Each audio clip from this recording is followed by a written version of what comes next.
of course, you guys cover all the sports, but I know how big of a college football fan you are. Wisconsin grad, watching Maction every chance you get, Sunbelt games, Conference USA. This is the type of people that most of our audience is, and we'll get deep into over-unders and that sort of thing.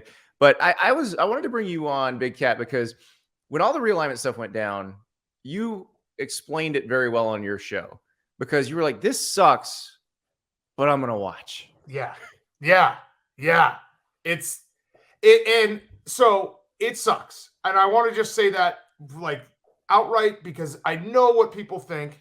If you're a Washington State fan, if you're a Cal fan, if you're a fan of one of these teams that's been left out to the side, it sucks even more. Like you're losing, rivalries, you're losing history, you're losing all these things. And I know that I'm speaking from my team is relatively safe, could not be safe in 10 years. Who the hell knows? But more than anything, college football has always been ever evolving. And I kind of laughed about the idea of like tradition and all this stuff when we're talking about a sport that 30 years ago had multiple national championships that were voted on, that weren't played on the field. So like, I remember when the BCS came out and people were freaking out about the computer and being like, this is bullshit. I remember the college football playoff. I remember all this, the conference realignment that's been going on for the last 25 years. It sucks. But unfortunately, it's kind of conference realignment actually kind of is the story of college football now. So like to say that this is so bad and it's all changing, it's like, well, that's kind of what college football's been for a good portion of its history, of this shifting and the networks and all that stuff. And I really do think my biggest takeaway is get to the end. Let's figure out what the end is. Yeah. Let's get there. Because the minute you get to the end, you then start to make your new traditions, your new history, all these things start to evolve where you get rivalries and all that fun stuff. So it's like, get to the end, find the final resting place, figure it out, and then we can move on. And it's a Premier League, whatever that is. It's like the Premier League, but I think it's more teams. Like, what do you think is a good number for that group? Is it 40, 45? Is it 30? Yeah, I really do think that if we could get to the end that would work, that I would personally love is Big Ten and SEC basically being a de facto AFC, NFC. Mm-hmm. You have 20 teams in each, so it's 40 total. You have the geographical divisions, so you're playing your rivals. You're playing we can get rid of this stupidity of poor Rutgers, by the way. They always get thrown into all the hypotheticals. Catch every stray.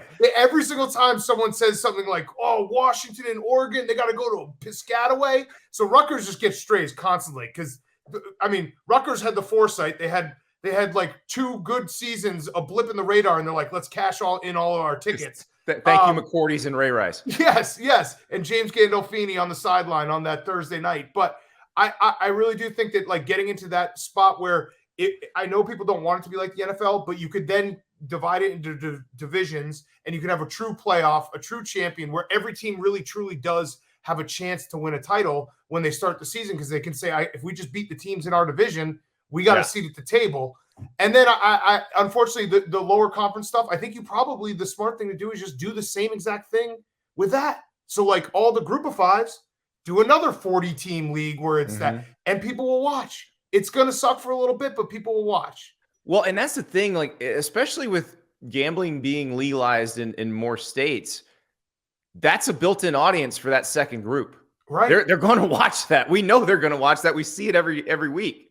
Right. And also, like, I really do think playing, I know that obviously the group of 5, it would be a little different because you're not playing for the national championship of, the big boys.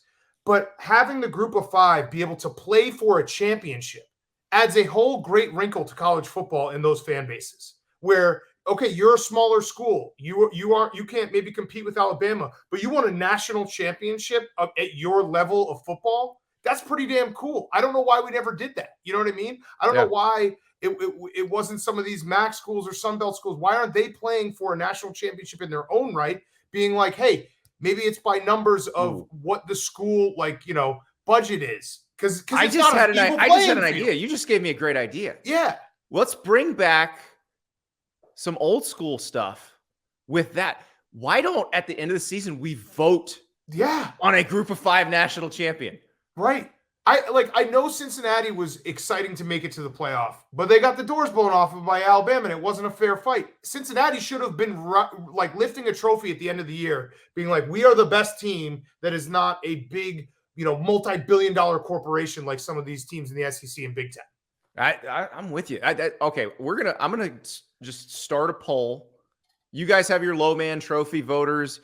I'm gonna get some voters. We'll do it. We'll and we'll try to disagree. Actually, we'll do competing polls. Right. We'll have like an AP and a UPI, and we'll make sure we disagree.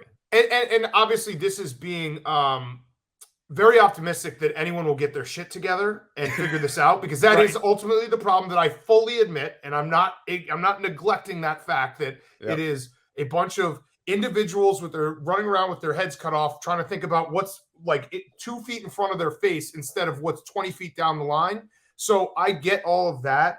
But my main point about the college football and the change, it sucks.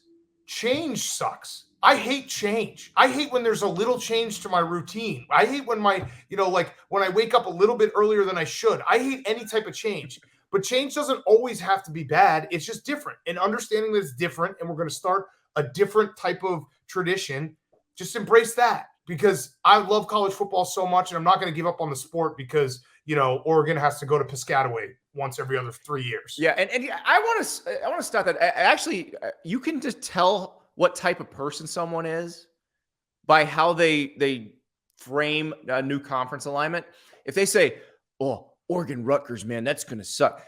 Yes, Oregon Rutgers probably will suck. Washington Rutgers will suck. You know what won't suck? Oregon Michigan. Right. Washington Wisconsin. Those Wisconsin, will be great. UCLA. Go to the Rose Bowl. There are new traditions that will build up out of this. You know what's not going to suck? Oklahoma playing Alabama every other year. These are, and guess what? The Big 12 absolutely rocks. That conference. I saw that conference, and you're right. People look at the negative and they say, "Oh man, I don't want to watch this. I don't want to watch UCLA go play Maryland, all this stuff." You know what's going to be awesome?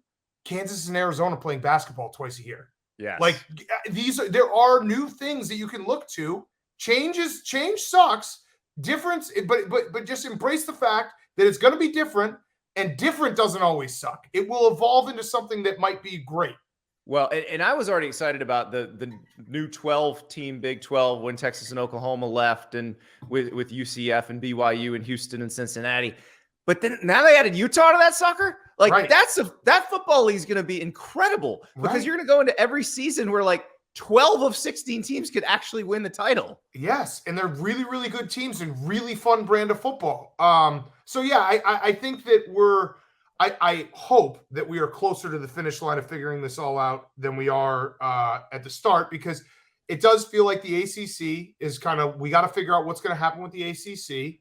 And maybe they get beefed up. Maybe they add SMU and Tulane, and then they become, and it's 4 leagues. I don't know.